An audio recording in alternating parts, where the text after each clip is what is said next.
వేచి చూచేద నీ రాక కొరకు పాడుతూ నేను నిరీక్షణ గీతం.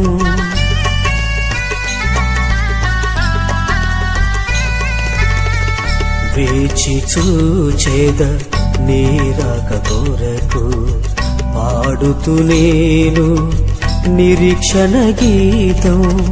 సియోనులోనే నుండాలయ్యా, సియోనులోనే నుండాలయ్యా, అది నాకున్న ఏకైక కోరిక.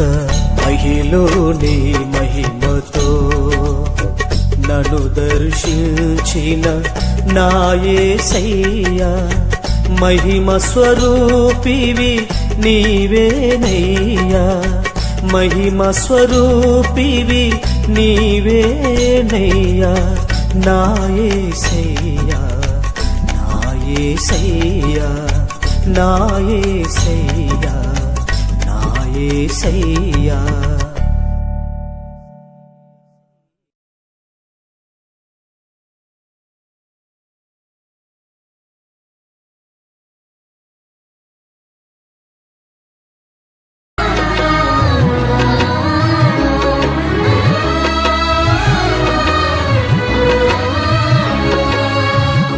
కదయ్యా నీ కృపే కదయ్యా, కృపే కదయ్యా నీ కృపే కదయ్యా, వెదకి నన్ను రక్షించినది, సిలువలో నా కోసం మరణించినది, వెదకి నన్ను రక్షించినది, సిలువలో నా కోసం మరణించినది. పేరిట నా యొక్క వందనాలు, దేవునికి స్తోత్రములు. మరి పాస్రయ్య గారు, బిలి యోహానయ్య గారు చెప్పినట్లుగా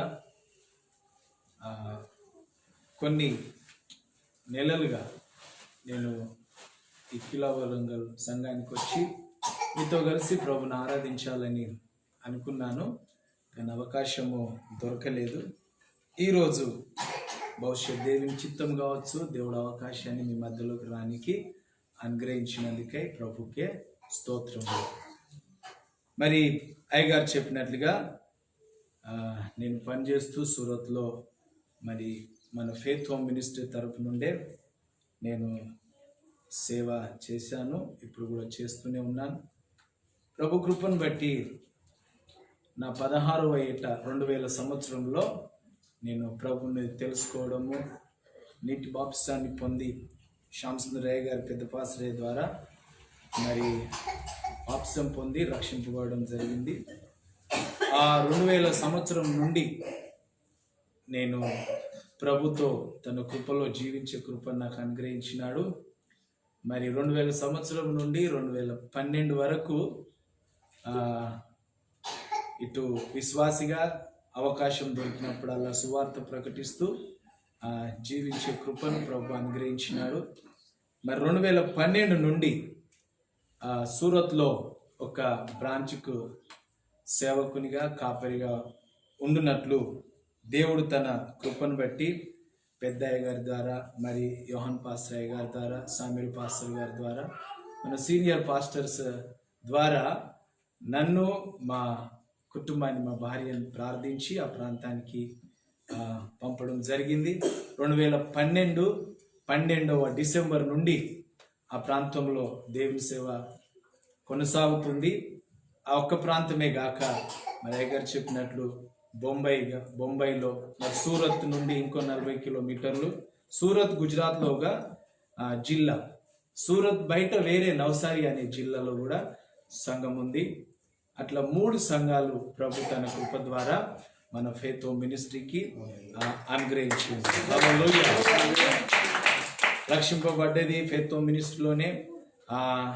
సేవా అనుభవాలు నేర్చుకున్నది మన ఫెయిత్ హోమ్ మినిస్ట్రీలోనే. మరి పెద్దయ్య గారు, శ్యామసుందరయ్య గారి ఆధ్వర్యంలోనే గుజరాత్, బొంబాయి పరిచర్యలు కొనసాగుతూ ఉన్నాయి. ఇంకా మా కొరకు పరిచర్య కొరకు మీరందరూ కూడా ప్రార్థించండి. దేవునికి స్తోత్రములు. హల్లెలూయా. ఇంకొక సాక్ష్యము నేను చెప్పి ఆ వాక్యంలోకి వెళ్దాం. దేవుని కృపను బట్టి నా జీవితంలో ఆయన చూపిన కృప ఏంటిదని అంటే, చాలా మంది ఈ సాక్ష్యము నువ్వు చెప్పొద్దు అని అంటారు. మా కుటుంబస్తులే అన్నారు, నువ్వు ఎక్కడికి వెళ్ళినా కానీ వాక్యం చెప్పు కానీ సాక్ష్యం చెప్పకు, ఎందుకంటే నీ సాక్ష్యం చెప్తే ప్రజలు నిన్ను చిన్న చూపు చూస్తారేమో అని అంటారు. ఎందుకంటే నేను చదువుకోలేదు. మేము చిన్నప్పుడు 6-7 సంవత్సరాలు ఉన్నప్పుడు మా అమ్మ నాన్న గుజరాత్ సూరత్ తీసుకెళ్ళిర్రు. ఇక అక్కడ చదువుకునే పరిస్థితి లేకుండే. మా 2 అక్కలు చదువుకున్నారు, నాకంటే ముందు 2 అక్కలు, నా తర్వాత ఒక తమ్ముడు. అక్కలు చదువుకున్నారు కానీ నేను మా తమ్ముడు చదువుకోలేదు. కానీ నన్ను రక్షణలోకి నడిపించిన సింగపురం బాబు అనే బ్రదరు గన్పూర్ మన పేతం సంఘంలో ఉంటాడు. ఇప్పుడు సూరత్లో ఆయన పని చేసుకుంటూ సేవ చేస్తున్నాడు. ఇప్పుడు అక్కడనే ఉన్నాడు. అతని ద్వారా నేను ప్రభుని తెలుసుకున్నాను. అయితే నేను ప్రభు దగ్గరకు వచ్చినప్పుడు ఏమని చెప్పాడంటే, సునీలు, నువ్వు ప్రభు మీద విశ్వాసం ఉంచి నువ్వు రోజు పొద్దున లేచి బైబిల్ చదవడం ప్రారంభించు, నీకు దేవుడు చదువును అనుగ్రహిస్తాడని చెప్పాడు.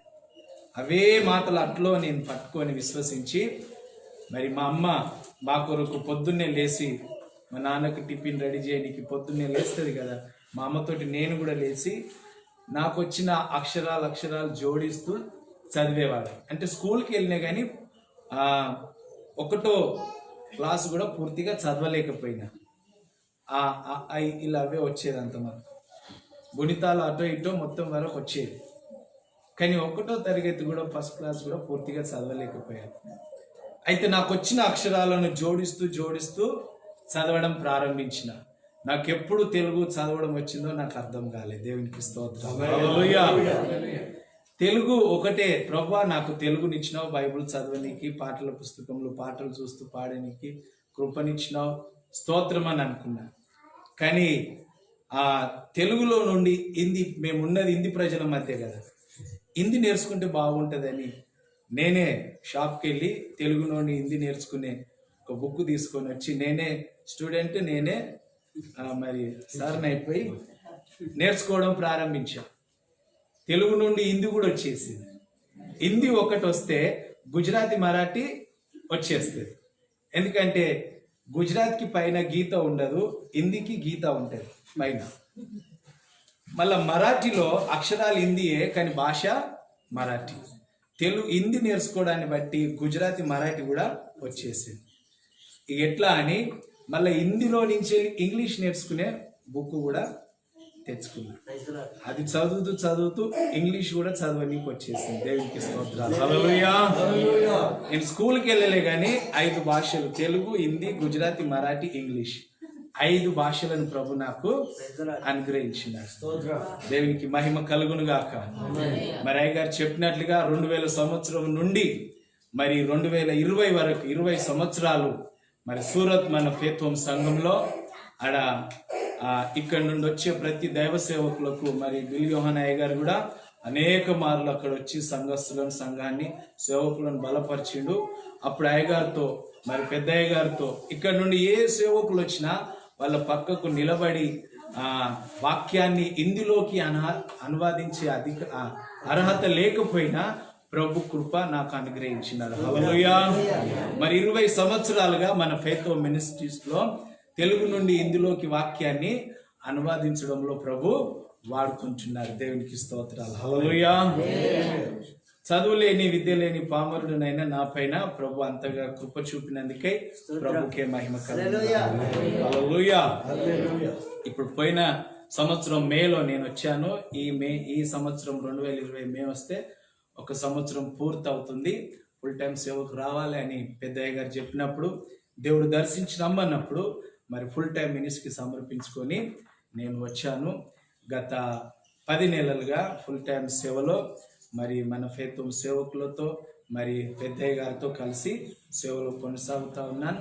ఇది నా సాక్ష్యము. ప్రభుకు మహిమ కలుగును గాక. మీరంతా విన్నందుకే దేవునికి స్తోత్రం. మా నిమిత్తమై ప్రార్థన చేయండి. హల్లెలూయా. హల్లెలూయా. సరే, దేని వాక్యంలోకి మనం వెళ్దాము. లేవియా కాండము 6వ అధ్యాయము 13వ వాక్యాన్ని చదువుకుందాం. బలిపీఠం మీద అగ్ని నిత్యము మండుచుండవలెను. బలిపీఠం మీద అగ్ని నిత్యము మండుచుండవలెను. అది ఆరిపోకూడదు. చదువు ఇంకా కిందికి. నైవేద్యమును కూర్చిన విధి ఏదనగా అహరోను కుమారులు యెహోవా సన్నిధిని బలిపీఠం ఎదుట దానిని అర్పించవలెను. అతడు నైవేద్య తైలం నుండి దాని గోధుమ పిండి చాలు 12 ఫస్ట్ మళ్ళీ 13 చదువు. బలిపీఠం మీద అగ్ని మండుచుండవలెను. అది ఆరిపోకూడదు. 13 బలిపీఠం మీద అగ్ని నిత్యము మండుచుండవలెను. అది ఆరిపోకూడదు. చాలు. దేవునికి స్తోత్రం.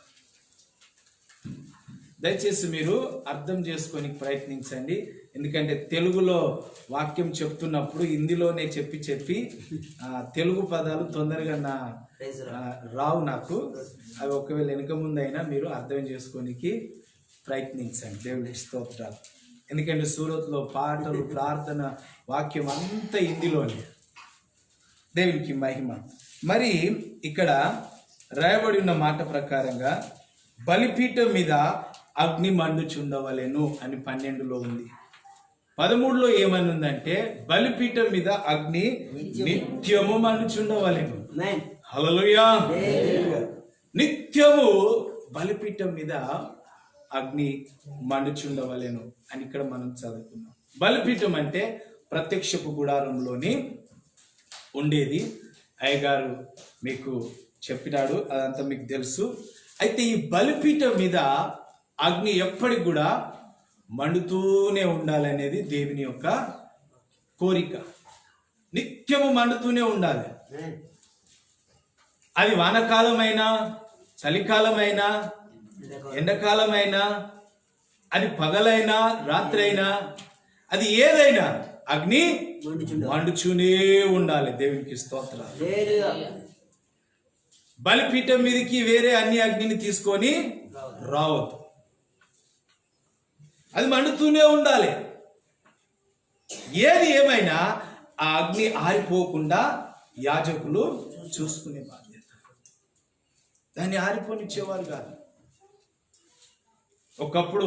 ఒకసారి అహరోను కుమారులు అన్ని అగ్నిని తీసుకొని వస్తే దేవుడు వాళ్ళని శిక్షించినట్లుగా మనము చూస్తాం. అయితే బలిపీఠం మీద దేవుని ద్వారా, దేవుని సేవలో యాజకుల ద్వారా మండింపబడిన అగ్ని మండుతూనే ఉండాలి.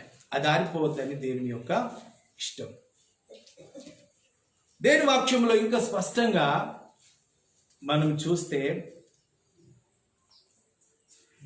ఈ లేవియా కాండంలోనే కాక ఇంకా అనేక స్థలాలలో అగ్ని గురించి రాయబడి ఉంది. కొన్నిసార్లు దేవుడు తనను అగ్ని స్వరూపునిగా హెజ్కేలు గ్రంథంలో కనపరుచుకున్నాడు. హల్లెలూయా. అగ్ని పరిశుద్ధాత్మ దేవునికి సూచన, సాదృశ్యం దేవుని వాక్యంలో మనము చూస్తాం. అయితే దేవునికి, దేవుని ఆత్మకు సూచనగా ఉన్న అగ్నికి పరిశుద్ధాత్మ దేవుడు సూచనగా ఉన్నాడు. అయితే ఇక్కడ బలిపీఠం పైన ఉన్న అగ్ని ఆరిపోకుండా నిత్యము మండుతూనే ఉండాలనేది దేవుని యొక్క కోరిక, ఇష్టం. అయితే ఒక బలిపీఠం మీదనేనా అగ్ని మండుతూ ఉండాలి, అంతవరకేనా దేవుని చిత్తము అని మనం ఆలోచిస్తే అంతవరకే కాదు.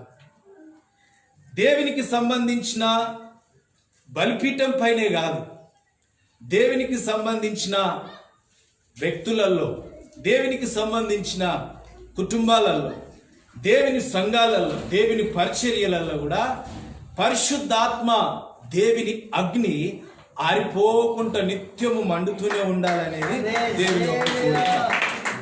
హల్లెలూయా. పాత నిబంధనలో బలిపీఠం పైన దేవునికి బలులు అర్పించి ఆ బలిపీఠం పైన అగ్ని ఆరిపోవద్దు అని దేవుడు తన సేవకులకు అంతా ఆజ్ఞాపిస్తే, మరి బలిపీఠం కంటే ఎంతో శ్రేష్టమైన వారు, అవునా కాదా? తన రూపంలో ఉన్న మనము ఆయన బిడ్డలం, ఆయన ప్రజలం, మన కుటుంబాలు ఆయన కుటుంబాలు, సంఘాలు ఆయన సంఘాలు, పరిచర్య ఆయన పరిచర్య. మరి ఇందులో అగ్నిగా పరిశుద్ధాత్మ దేవుడు ఆరిపోవాలని ఆశపడతాడా అంటే ఆశపడడు. బలిపీఠం మీదే కాదు, దేవునికి సంబంధించిన ప్రతి వ్యక్తిలో, ప్రతి స్థలములో అగ్ని మండుతూనే ఉండాలనేది దేవుని ఒక్క కోరిక. హల్లెలూయా. అయితే కొన్నిసార్లు అగ్ని ఆరిపోతే ఏం జరుగుతుంది అన్న ఆలోచన కూడా వస్తుంది. అగ్ని ఆరిపోతే ఏం జరుగుతుంది? ఇప్పుడు కరెంటు లేకపోతే ఏం జరుగుతుంది? కొద్దిగా ఉడకపోస్తుంది, మేము మౌత్ లేకుంటే చెప్పడం అవుతుంది, అవునా కదా? కొద్దిగా ఇబ్బందిగా ఉంది. ప్రభు మన కొరకు ఇచ్చిన ప్రాణం ఎదుట, ఆయన మన కొరకు కార్చిన రక్తం ఎదుట ఇబ్బంది ఏది కూడా సమానం కాదు. హల్లెలూయా. సూరత్ లో కూడా చిన్న చిన్న రూమ్లు ఉండేది.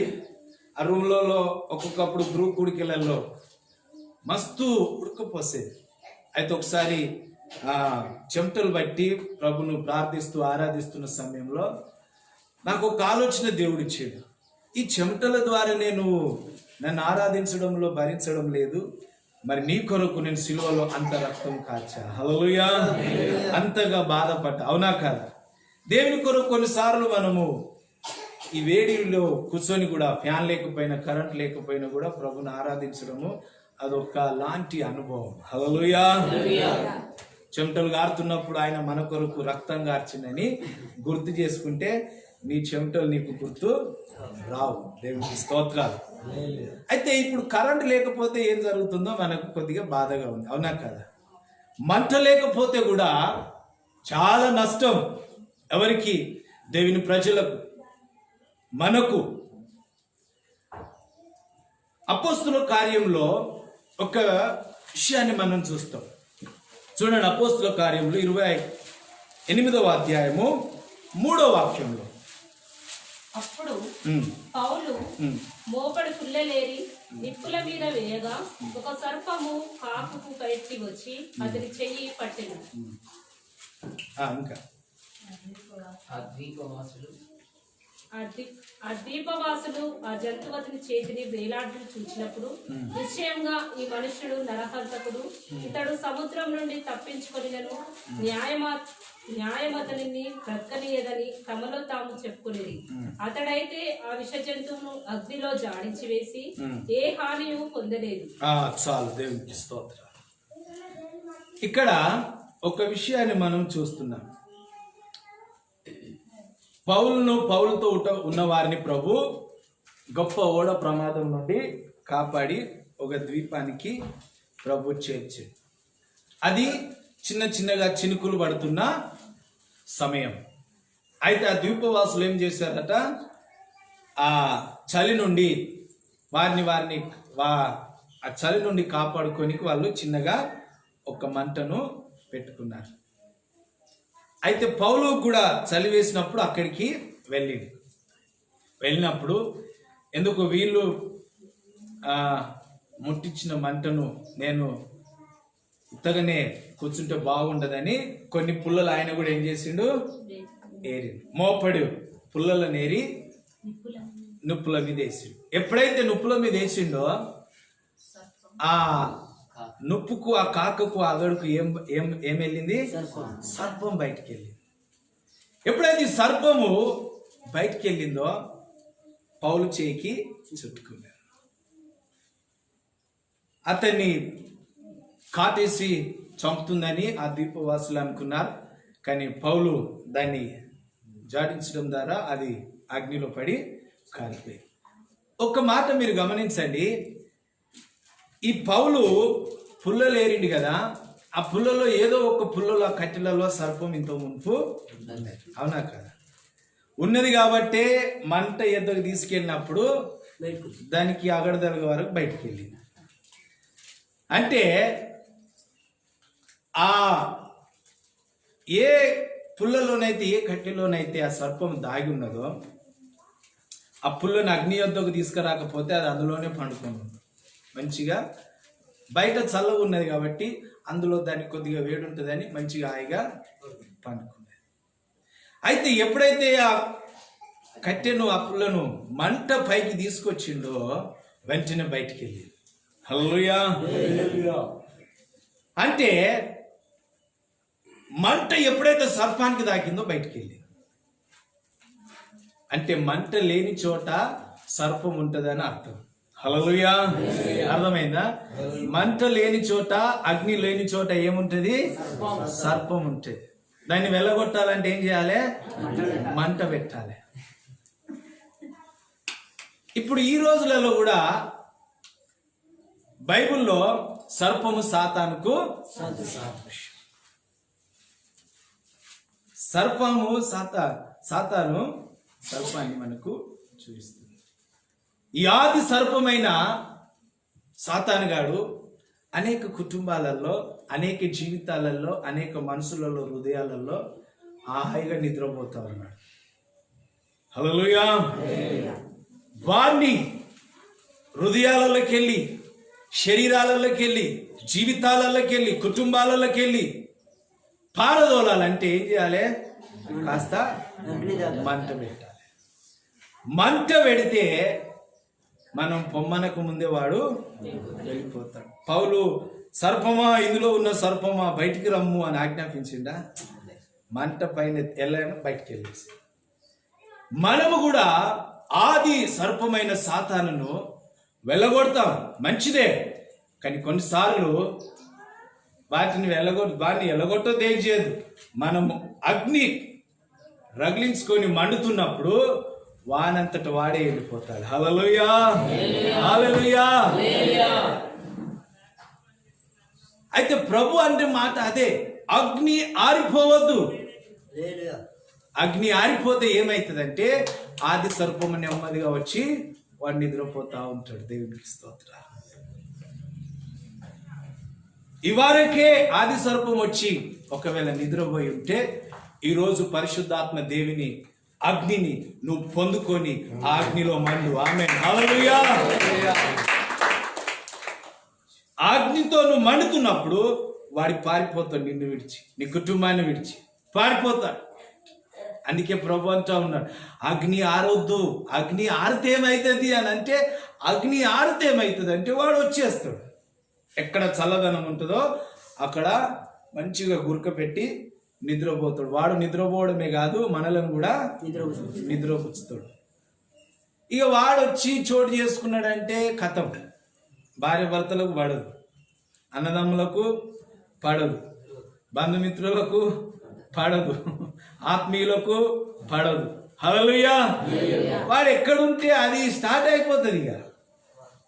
కాబట్టి నీ కుటుంబం, నీ జీవితం, నీ వ్యాపారం, అన్ని క్షేత్రాలలో నువ్వు మండుతూ ఉంటే వాడు ఏ స్థలంలో అడుగు పెట్టాడు. హల్లెలూయా. హల్లెలూయా. అందుకే అంటూ ఉన్నాడు, మండుతూ ఉండాలి. దేవునికి స్తోత్రాలు. యేసు ప్రభు కూడా ప్రకటన గ్రంథంలో ఇదే మాట అంటాడు. అవునా కదా? నువ్వు వెచ్చగానా నుండు, చల్లగానా నుండు, అటుగావు ఇటుగావు. వెచ్చగానా ఉంటేనేమో పూర్తిగా నేను బాధ్యత వహిస్తా, చల్లగా ఉంటే పూర్తిగా సాధారణగాడన్న బాధ్యత వహిస్తాడు. నువ్వు అటు కాదు ఇటు కాదు. హల్లెలూయా. నువ్వు నావాడవని నేను, వీడు నావాడని సాతాను. ఎంతకాలం ఈ లొల్లి? ఒక పని చేయి, నువ్వు చల్లగానన్ను, వేడిగానన్ను. ప్రభా నేను ఏ విధానంగా ఉండాలి నువ్వే చెప్పాను. మనం ప్రభుని అడిగినాం అనుకో, నువ్వు వేడిగా ఉండాలి. హల్లెలూయా. నువ్వు నువ్వెచ్చనగా ఉండొద్దు, నువ్వు చల్లగా ఉండొద్దు, నువ్వు మండుతూ ఉండాలని ప్రభు జవాబిస్తాడు. నువ్వు కనుక అడిగితే ప్రభు కోరిక అదే, మండుతూ ఉండాలి. దేవునికి స్తోత్రాలు. బలిపీఠం మీదనే కాదు, నీ జీవితంలో కూడా నువ్వు మండుతూ ఉండాలి. చల్లారితే వాడు తోక్కుంటా వచ్చేస్తాడు. దేవునికి స్తోత్రాలు. ఇక వాడు వచ్చి పండుకుంటే మళ్ళీ సేవకులు రావడం, మళ్ళీ ఉపవాస ప్రార్థనలు పెట్టడం, మళ్ళీ విజ్ఞాపనలు చేయడం, డబల్ పని అయిపోతుంది. అవునా కాదా? వాడు రాకుంటే ఎల్లప్పుడూ మండుతూ ఉంటే అవన్నీ ఉంది. నువ్వు ఇతరులను మండించే స్థితిలో ఉంటావు. ఆమేన్. హల్లెలూయా, హల్లెలూయా. అందుకే ప్రభు అంటా ఉన్నాడు, నువ్వు మండుతూ ఉండాలి. దేవునికి స్తోత్రాలు. సరే, మండుతూ ఉండాలి, మంచిదే. కానీ మండుతూ ఉండాలంటే కొన్ని పనులు మనం చేయాలి. ఏం చేయాలి? కొన్ని పనులు చేయాలి. ఒక 3 విషయాలు నేను చెప్తా. దేవునికి స్తోత్రాలు. ఎన్ని విషయాలు? త్వరగా నేను చెప్పేస్తా. పెద్దల అయ్యగారు నాకు ఇచ్చిన సమయంలో నేను ముగించడానికి ప్రయత్నిస్తాను. దేవునికి స్తోత్రాలు. అసలు మీ మధ్యలోకి రావడం, మీ మధ్యలో ఈ విధానంగా వాక్యం పంచుకోవడం నాకు ఎంతో సంతోషంగా ఉన్నది. హల్లెలూయా. కొద్దిగా టెన్షన్, భయంగా కూడా ఉన్నది. దేవునికి స్తోత్రాలు. ఎందుకంటే పెద్దయ్య గారిని ఎంతో గౌరవిస్తాను, బిలియోహన్ అయ్య గారిని కూడా నేను అంతనే గౌరవిస్తా. దేవునికి స్తోత్రాలు. మరి మాకంటే సీనియర్ల ముందట వాక్యం చెప్పాలంటే భయమే. దేవునికి స్తోత్రాలు. మాకంటే చిన్నవాళ్ళ ముంగట ఎట్లా గంతులే అంటే అట్లా వేస్తాం. దేవునికి స్తోత్రాలు. కాబట్టి నేను త్వరగా చెప్పనీకి ప్రయత్నిస్తాం. మీరు చాలా జాగ్రత్తగా వినాలి. అయితే నువ్వు మండుతూ ఉండాలి. మండకపోతే వాడు వస్తాడు. ఒకవేళ ఇప్పటికే వచ్చి ఉంటే నువ్వు మండు, వాడు పారిపోతాడు. అయితే మనము ఆరిపోయినాక నేను మండించాలన్నా, లేదా నువ్వు ఇప్పటికే మండుతూ ఉంటే దాన్ని కొనసాగించాలన్నా 3 విషయాలు. ఎన్ని విషయాలు? 3 విషయాలు. మొట్టమొదటిగా నువ్వు ఎప్పుడు మండుతూ ఉండాలంటే నువ్వు చేయవలసింది ఏంటి తెలుసా? సహవాసంలో నిత్యం ఉండాలి. ఆమేన్. హల్లెలూయా. ఎందులో ఉండాలి? నువ్వు సహవాసంలో ఉండాలి. మీకు అర్థం కానికి ఇంకొక మాట. ఇప్పుడు పొయ్యి ఉన్నది అనుకో, అందులో 10 కట్టెలు పెడితే ఏ విధానంగా మండుతుంది? బాగా మండుతుంది. అందులోకి వెళ్ళి నువ్వు ఒక్కటి తీసేసినావు అనుకో, ఆ 9 మండుతాయి.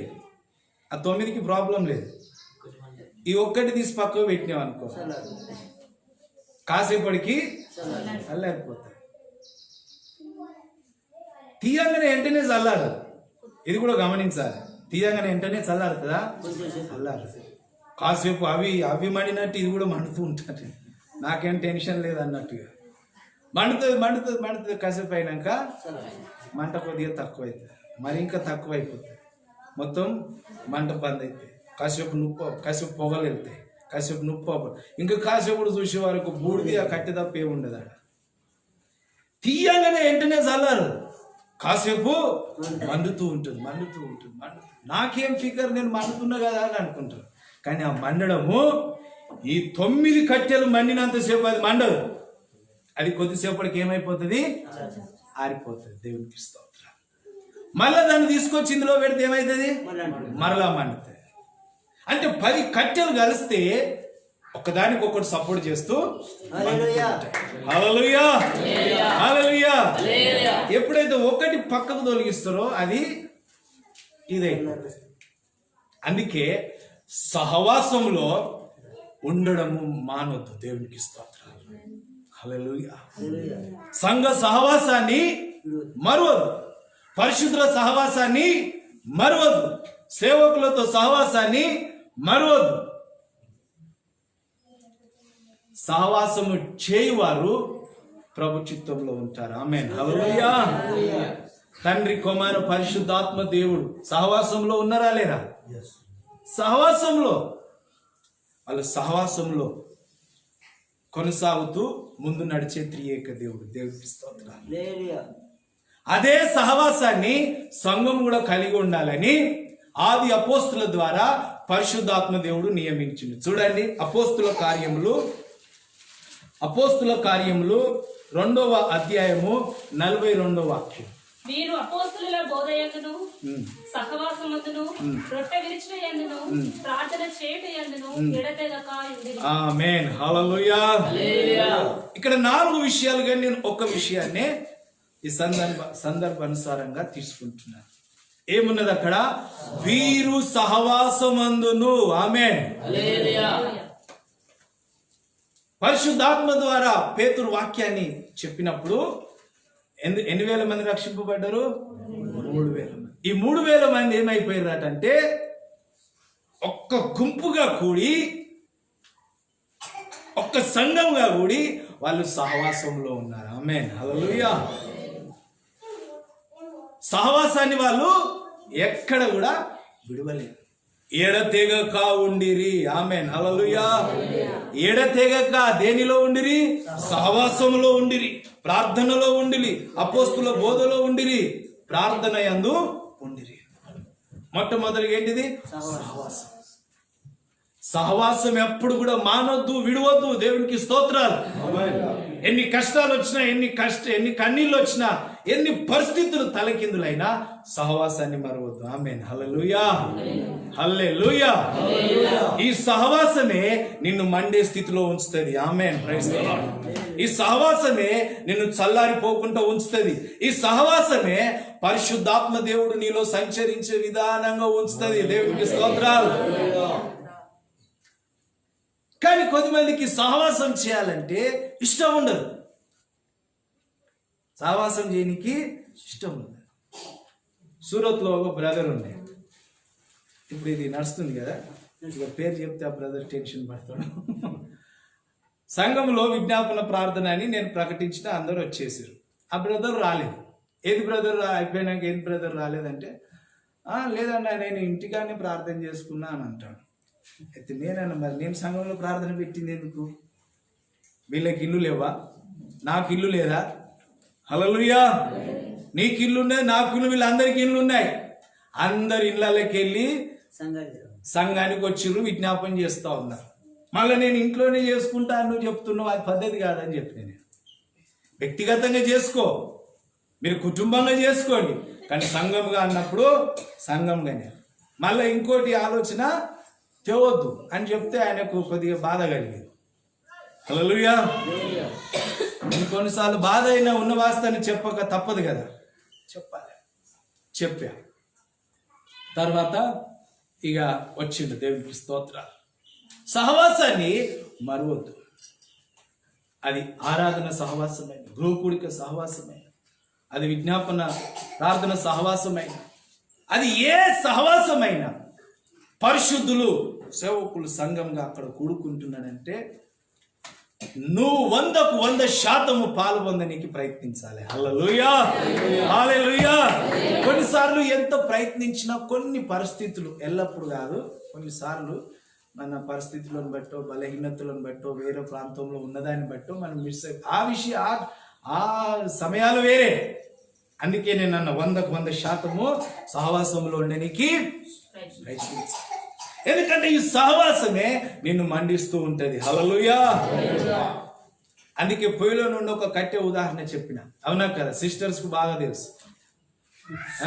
ఒక్కటి బయట పెడితే అవి ఇక అన్నమో కూరో నీళ్ళు కాగినే ఉడికినాయి అనగానే ఏం చేస్తారు? కట్టెలు బయటికి తీస్తారు. ఆ కట్టెలు బయటికి తీసి కూడా అన్ని ఒక దగ్గర పెడితే మళ్ళీ అంటుకుంటుంది. ఒక్కటొక్కటి దూరం పెడతారు, అవునా కదా? అప్పుడు అవి మండుతూ ఉంటాయి. హల్లెలూయా. సహవాసము చాలా మందికి గిట్టదు, కానీ సహవాసంలో ఉండడమే ఆశీర్వాదకరం. యేసు ప్రభు సహవాసం తండ్రితో, తండ్రి కుమార పరిశుద్ధాత్మ దేవుడు సహవాసం చేస్తూ ఉంటారు వాళ్ళు. అదే పద్ధతిని సంఘానికి చెప్పాడు. సహవాసంలో ఉండడం నాకు ఇష్టం కాదంటే దైవికమైన నియమానికి వ్యతిరేకం. దేవుడికి స్తోత్రాలు. హల్లెలూయా. సహవాసంలో ఉండాలి. నిన్ను పెంచిన సేవకులతో, నువ్వు జీవిస్తున్న విశ్వాసులతో సహవాసం కలిగి ఉండాలి. హల్లెలూయా. సహవాసం అంటే కూడా ఎక్కడ పడితే అక్కడ సహవాసం కాదు. దేవుడికి స్తోత్రాలు. సహవాసం అంటే కూడా మన సంఘంలో, నా సంఘంలో, నా పరిశుద్ధులు, నా సేవకులు, హల్లెలూయా అని ఒక సహవాసంలో మనం ఉన్నప్పుడు ప్రభు ఆ సహవాసాన్ని ఇంకను దీవిస్తాడు. ఆమేన్, హల్లెలూయా, హల్లెలూయా, హల్లెలూయా. నా 20 సంవత్సరాల ఆధ్యాత్మిక జీవితంలో నా సహవాసము ఫెయిత్ హోమ్లోనే. నా సహవాసము ఫెయిత్ హోము సేవకులతోటి, నా సహవాసం ఫెయిత్ హోమ్ విశ్వాసులతోటి. హల్లెలూయా, హల్లెలూయా. సహవాసంలో ఉండడము ప్రభు గొప్ప గొప్పగా ఆశీర్వదిస్తూ ఉంటాడు. దేవుడికి స్తోత్ర. ఇదే గాక ఇంకా మన సహవాసం పరిశుద్ధులతోటే గాక మన సహవాసము ఏది దేవునితో కూడా ఉండాలి. చూడండి 1 యోహాను పత్రిక 1:3 వాక్యం. 1వ అధ్యాయం 3వ వాక్యం. 1వ యోహాను పత్రిక. మాతో కూడా మీకును సహవాసం కలుగును. మాతో కూడా మీకును సహవాసం కలిగినందున మేము చూచిన దానిని ఉమ్, వినిన దానిని మీకు తెలియజేస్తున్నాం. ఉమ్, మన సహవాసం అయితే ఆ, తండ్రితో కూడాను ఆ, ఆయన కుమారుడైన యేసుక్రీస్తుతో కూడాను ఆ, ఉన్నది. ఉన్నది. ఆమేన్, హల్లెలూయా.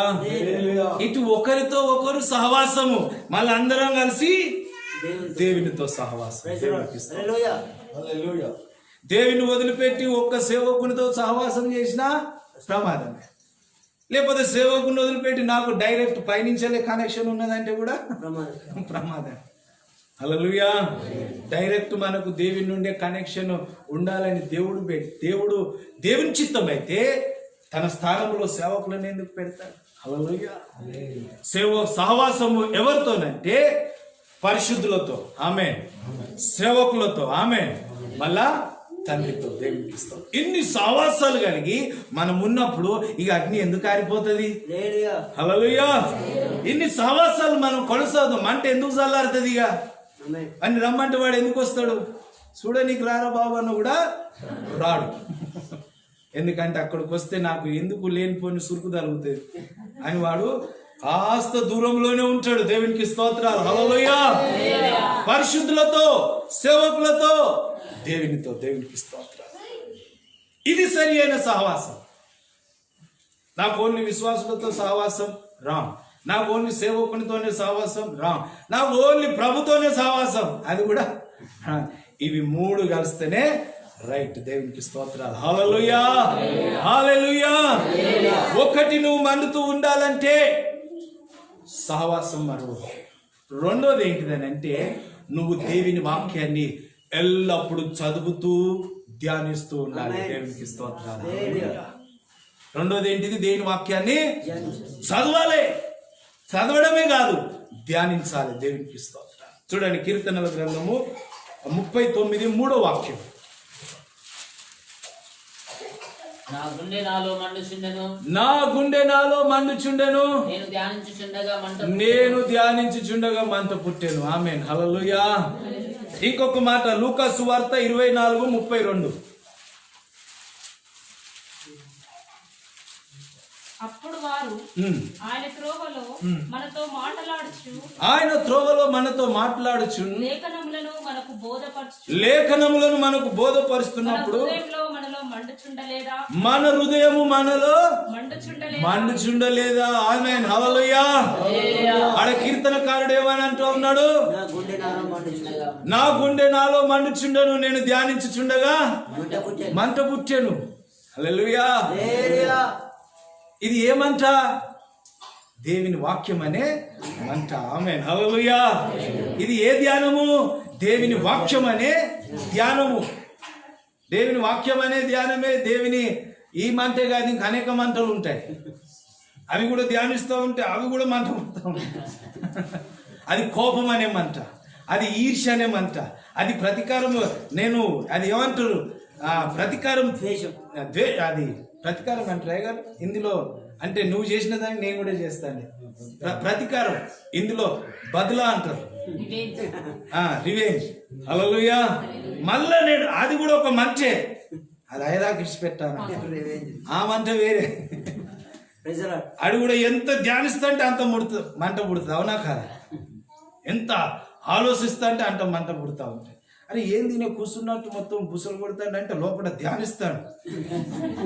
ఎంత అవమానపరిచాడు అన్నాడు, ఎంత ఇది చేసాడు అని సంగతి చెప్తాను. ఇది ఆ మంట కాదు. హల్లెలూయా. అది సాతాను మంట. అది చివరికి నిన్ను కాల్చేదాకా కూడా నీకు తెలియదు. కానీ ఈ కీర్తనకారుడు అనే మంట ఇది వేరు. అది ధ్యానించుచుండగా మంట పుడతాం. హల్లెలూయా. అది వాక్యం అనే ధ్యానము. యేసు ప్రభు మృతులలో నుండి తిరిగి లేచిండు.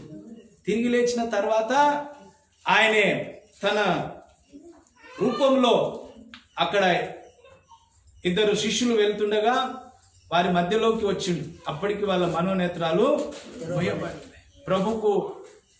ప్రభు తనను తాను వారికి ప్రత్యక్షపరచాలని అప్పటికి అనుకోలేదు. ప్రభు వాళ్ళు గుర్తెరగనట్టు, వాళ్ళు గుర్తించకుండా వాళ్ళ మధ్యలో వచ్చి నడుస్తూ ఉన్నాడు. ఏం మాట్లాడుకుంటున్నారు అంటే యేసు ప్రభు గురించి అని వాళ్ళకి ఆడ చెప్తారు. అయితే ఆయన ప్రభు వాళ్ళతోటి లేఖనాలను ఎత్తి మాట్లాడుతూ ఉంటాడు.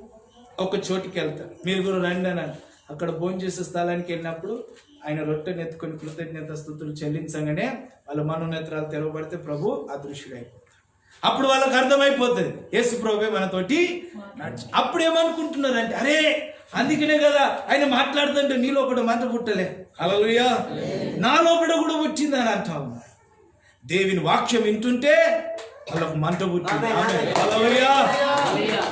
దేవుని వాక్యం చదువుతుంటే మంట, వింటుంటే మంట, ధ్యానిస్తుంటే మంట. దేవునికి స్తోత్రం, హల్లెలూయా. ఇన్ని మంటలు ఉన్నాక వాడు ఎక్కడుంటాడు ఇక? ఇంత మంట, చదవడం ఒక మంట, ధ్యానించడం ఒక మంట, వింటుంటే కూడా మంట పుడుతుందట. ఎవరికి? ఆ శిష్యులు. ఇక్కడి నుంచి వాక్యం వింటుంటే అక్కడ నీకు మంట పుడుతుంది. హల్లెలూయా, హల్లెలూయా. మంట పుడుతూ ఉండాలి. వాక్యంలో మంట ఉంది. అందుకే ఇర్మియా గ్రంథంలో ఏమనంటాడంటే నా మాట అగ్ని వంటిది కాదా? హల్లెలూయా. ఆయన మాటలు అగ్ని, ఆయన మాటలే వాక్యం. ఈ వాక్యం చదువుతున్నప్పుడు నీకెందుకు మంట పుట్టదు? వింటుంటే నీకెందుకు మంట పుట్టదు? ధ్యానిస్తుంటే నీకెందుకు మంట పుట్టదు? హల్లెలూయా. కానీ కొద్దిమందికి వింటుంటే నిద్ర వస్తూ ఉంటాయి, ధ్యానిస్తూ ఉంటే నిద్ర వస్తాయి, ఇంకెప్పుడు ముగిస్తాడో అనిపిస్తుంది. చిన్నపిల్లల అనుభవం లేని వాళ్ళంటే అది వేరు. రక్షింపబడ్డ ప్రభులో ఉన్న, ప్రభులో ఆధ్యాత్మికంగా ఎదిగినాం, అప్పుడు కూడా నిద్ర వస్తుందంటే కొద్దిగా ఆలోచించవలసిందే. హల్లెలూయా. మన పితరులేమో మంట పుడుతుందని అంటా ఉన్నారు, మనమేమో నిద్ర వస్తుందని అన్నాం అనుకో, దానికి దీనికి ఎక్కడ కూడా కుదరదు. హల్లెలూయా. ఒకటి సహవాసము, రెండోది ఏంటిదంటే వాక్యాన్ని చదవడము, ధ్యానించడము, వినడం. ఈ మూడు కూడా నీలో మంట పుట్టిస్తాయి. దేవునికి స్తోత్రాలు. సహవాసం కూడా పరిశుద్ధులతో, సేవకులతో, దేవునితో, అవునా కాదు? ధ్యానంలో కూడా చదవడము, ధ్యానించడము, వినడం. దేవునికి స్తోత్రాలు. ఇప్పుడు నీలో నిలుపుకున్నప్పుడు బలిపీఠం మీద అగ్ని నిత్యం మండినట్లుగా నీ జీవితంలో, నీ కుటుంబంలో, సంఘంలో అగ్ని నిత్యం మండుతూనే ఉంటది. హల్లెలూయా, హల్లెలూయా. పరిశుద్ధాత్మ దేవుడు సంచరిస్తూనే ఉంటాడు. దేవునికి స్తోత్రం. ఎక్కడ కూడా వానికి చోటు ఉండదు. ఏదన్నా వచ్చినా అగ్ని కాల్చివేసినట్లుగా శోధనలను కాల్చేస్తుంది. ఆమేన్, ప్రైజ్ ది లార్డ్. బలహీనతలను కాల్చేస్తుంది. దేవునికి స్తోత్రాలు. సమస్యలను కాల్చేస్తుంది. హల్లెలూయా. చల్లగా అయిపోతే వాడు అన్ని తీసుకొని వచ్చేస్తాడు. వాక్య ధ్యానం ఉండదు, వినడం ఉండదు, చదవడం ఉండదు. మంట ఉన్న వారిలో ఇవన్నీ ఉంటాయి, మంట లేని వారిలో ఇవి ఉన్నాయి. హల్లెలూయా, హల్లెలూయా. పరిస్థితులు ఏమైనా, పరిస్థితులు తల్లకిందులైనా, ఏది ఏమైనా చదవడం మానొద్దు, ధ్యానించడం మానొద్దు, వినడం మానొద్దు. దేవునికి స్తోత్రాలు. హల్లెలూయా. నాకు సమస్య లేనప్పుడే ఉంటా, నాకు అంత మంచిగా ఉన్నప్పుడే వింటానంటే అవి పోవు, నువ్వు విను. అది కలిగి దీనిలో మండినప్పుడు అది దూరం అయిపోతుంది. హల్లెలూయా, హల్లెలూయా. దేవునికి స్తోత్రం కలుగును గాక. నా 16వ ఏట నేను ప్రభులో రక్షింపబడ్డా. ఇప్పుడు నాకు 35 పూర్తయి 36 అంటే 20 సంవత్సరాలు. 20 సంవత్సరాలలో నాకు చదువురాని నాకు దేవుడు చదువునిస్తే ఆకలితో ఉన్న వ్యక్తికి అన్నం పెడితే ఏ విధానంగా తింటాడో ఆ విధానంగా వాక్యాన్ని నేను చదివేవాడిని. దేవునికి స్తోత్రాలు. హల్లెలూయా. పాస్రేయ సీనియర్ పాస్టర్స్ అంతా ఇక్కడ, మేము అక్కడ. ఒక్క 1020 కిలోమీటర్ దూరం వరంగల్ నుండి సూరత్, అంత దూరంలో నెలకోసారి. ఇప్పుడు అయ్యగారు నెలకోసారి, అప్పుడు 2 నెలలకోసారి, 3 నెలలకోసారి సేవ బీజీని బట్టి వచ్చి అప్పుడు దేవుడు వాక్యమే మాకు ఆధారం. అయ్యగారు వచ్చినప్పుడల్లా బలపరుస్తూ వెళుతూ ఉండేది. హల్లెలూయా. అంతగా పిచ్చిగా చదివేది. నా అనుభవాన్ని మీకు చెప్తా. నేను ఎంత పిచ్చిగా వాక్యాన్ని చదివేదంటే మా అమ్మ నన్ను ఒప్పడేది. ఇక బంద్ పెట్టరా, బైబిల్ బంద్ పెట్టి పండుకో అని. ఎందుకంటే రాత్రి 1 అయినా 2 అయినా చదువుతుంది. ఆరోగ్యం, ఎందుకంటే పని చేసేవాడిని మళ్ళీ నేను. చదువు లేదు కానీ ఇంటికాడ ఉండి ఆగమాగం తిరుగుతుంటే మా నాన్న పనిలో పెట్టాడు. ఇటు చదువు లేదు, ఆగమాగం తిరుగుతూ ఉన్నాడు. ఏదేదో లేని పని గొడవలు తెస్తాడని పని అన్నా నేర్చుకుంటాడని పని పెడితే పొద్దుంత పని, నైట్కి వచ్చి కుడికలకి వెళ్ళేది, మళ్ళా వచ్చి చదివే. మా అమ్మ పండుకోరా. ఈ రోజులలో పిల్లలు చదువురా అంటే కూడా చదువు, ప్రార్థన చేసుకోరా అంటే కూడా. ఆ రోజు మా అమ్మ చదువుకు బిడ్డ ఆరోగ్యం దెబ్బతింటుంది, పండుకో, పొద్దున పనికి వెళ్తావు అని అనేది. అయినా కూడా ఈయనకు అన్నట్టు ఓ రోజు 2 గంటల దాకా చదివితే పొద్దున జ్వరం వచ్చేసింది. కొన్నిసార్లు ఆరోగ్యం గురించి కూడా ఆలోచించాలి. 2 గంటల దాకా చదివితే పొద్దున జ్వరం వచ్చింది. అయినా ప్రార్థన చేస్తే మళ్ళీ దేవుడు స్వస్థత ఇచ్చింది. ఒకప్పుడు ఏమైందంటే మా అమ్మ బైబుల్ ముగిరా అంటే కూడా చదువుతూనే ఉన్నా. మా అమ్మ వాళ్ళకి ఇట్లా పైన మంచంలో పనుకునేది. అయితే మా అమ్మ ఎప్పుడు చూసినా కూడా నేను చదువుతుంటే గొప్పడేది. కొన్నిసార్లు మా అమ్మ మెసిలినట్టు అయితే బైబిల్ మూసి పండుకున్నట్టు యాక్షన్ చేసేది. చూసి మీరు పండుకున్నాడు. మా అమ్మ మళ్ళీ బైబిల్ తెరిచి చదివేది. హల్లెలూయా. ఒకసారి అయితే దొరుకుతున్నాయని మంచం కిందికి వెళ్ళి చదివిన రోజులు కూడా ఉన్నాయి. దేవునికి స్తోత్రం. మా అమ్మ పైన ఇటు చూస్తేనేమో అవపడతా, కిందికి పోతే మంచం కిందికి వెళ్ళి కూడా చదివేది. దేవునికి స్తోత్రం. అంతగా దేవుని వాక్యాన్ని ప్రేమించి చదివేది. హల్లెలూయా, హల్లెలూయా. నూతన నిబంధనలో తిమోతి పత్రిక ఉంది కదా, అక్కడ పౌలు తిమోతికి రాస్తాడు, నాకు ప్రియ కుమారుడవైన తిమోతి, నా కుమారుడవైన తిమోతి అని రాస్తాడు కదా. నేనేమని చదువుకునేది తెలుసా? ఆ లేఖ పత్రికను పౌలు నాకే రాసినట్లుగా చదివి, నా కుమారుడవైన సునీలు అది. హల్లెలూయా అని అట్లాగా నేను చదువుకునేది. నా కుమారుడు పౌలు అంటాడు కదా, నా కుమారుడా క్రీస్తునందున్న కృపయందు బలవంతుడు, నా కుమారుడా సునీలు క్రీస్తునందున్న కృపయందు. అట్లా నేను అక్కడ తిమోతి పేరులో నా పేరును నేను పెట్టుకొని ఊహించుకుంటూ చదివేవాడిని. హల్లెలూయా. అంతగా చదివేది. దేవుని కృప, అంత చదివే కృపను ఈ స్థితికి వచ్చే ప్రభు అనుగ్రహించిండు. హల్లెలూయా. నాతో రక్షింపబడిన వాళ్ళు, నాతో సేవ చేసిన వాళ్ళు ఎంతో మంది వాళ్ళు ప్రభును విడిచిపెట్టి వెళ్ళిపోయినారు. కానీ ప్రభు కృపను బట్టి ప్రభు తన కృపలో నన్ను దాచుకున్నాను. అంతగా చదివినప్పుడు దేవుని అగ్ని మండుతూనే ఉంటాయి. 3వ మాట నేను చెప్పి ముగిస్తాను. 1 రాజులు 18వ వాక్యము 38. 1 రాజులు 18:38. అతడు ఈలాగున ప్రార్థన చేయించుండగా యెహోవా అగ్ని దిగి దహన బలి పశువుల చాలు ఏమని ఉన్నదాడ? అతడు ఇలాగున ప్రార్థించుచుండగా యెహోవా అగ్ని దిగి. ఆమేన్, హల్లెలూయా. 3వ విషయం ఏంటిదనంటే, నీలో అగ్ని మండుతూ ఉండాలి, నీలో అగ్ని దిగి రావాలంటే 3వది ప్రార్థన. క్రైస్తవ ఏంటిది? ప్రార్థన. ఆడ ఏమని చదువుతాడు? అతడు ప్రార్థించుచుండగా యెహోవా అగ్ని దిగెను.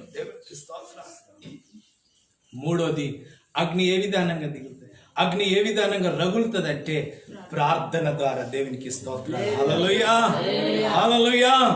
అందుకే అపోస్తుల కార్యము 1వ అధ్యాయం 14వ వాక్యంలో చూడండి, వాళ్ళందరూ ఏం చేస్తా ఉన్నారు?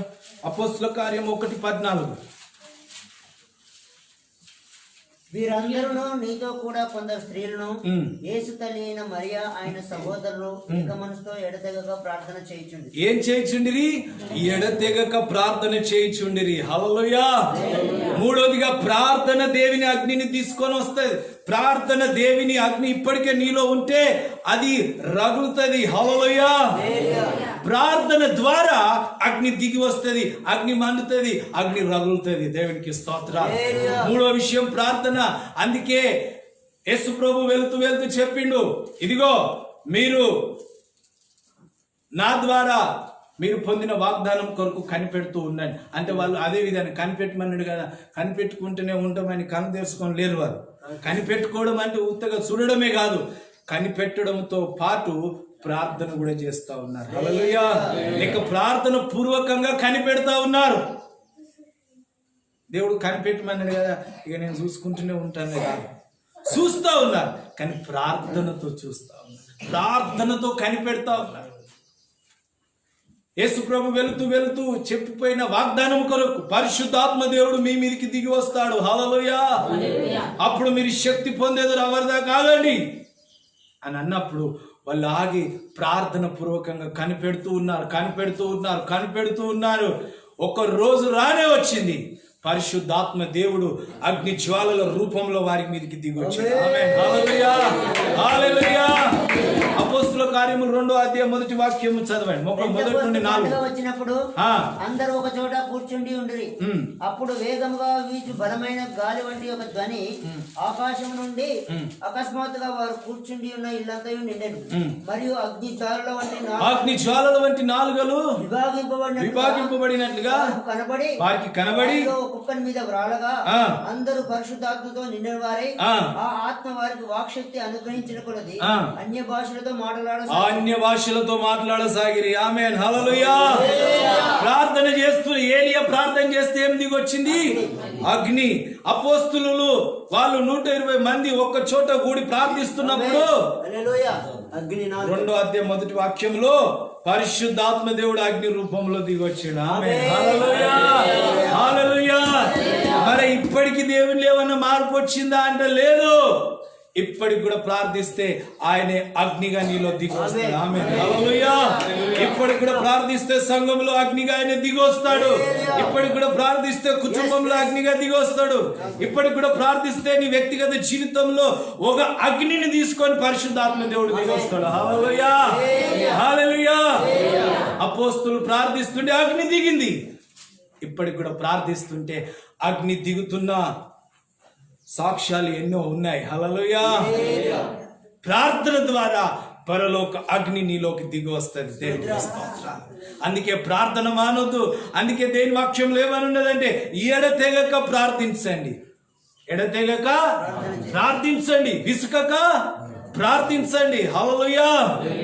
ఆ ప్రార్థన నీలో ఎప్పటికప్పుడు అగ్నిని తీసుకొని వస్తుంది. హల్లెలూయా. హల్లెలూయా. బలిపీఠం మీద అగ్ని ఆరొద్దు అన్న దేవుడు అప్పుడు నీ గురించి ఒక మాట అంటాడు, ఈ వ్యక్తి జీవితంలో అగ్ని ఆరిపోవద్దు. ఆమేన్. హల్లెలూయా. ఇగో ఈ సంఘంలో ఈ అగ్ని ఆరిపోవద్దు, ఈ కుటుంబంలో ఈ అగ్ని ఆరిపోవద్దు. ఎందుకంటే ఇతనిలో ఈ 3 విషయాలు ఉన్నాయి: సహవాసము, వాక్యము, ప్రార్థన. దేవుడికి స్తోత్రం. ఈ 3 ఉన్నాక దేవుడు తప్ప, పరలోకం తప్ప అక్కడ నరకం రాదు, సాతాను గాడు రాడు, మన శక్తులు రావు. ఒకవేళ వచ్చినా అవి నిలబడకుండా ఖాళీ బూడిదైపోతాయి. హల్లెలూయా. అందుకే ఈరోజు మనం దేవునికి అప్పగించుకుందాం, దేవునికి సమర్పించుకుందాం. రండి ప్రార్థన చేసుకుందాం. దేవునికి స్తోత్రములు కలుగును గాక. హల్లెలూయా. రీబా మా షంద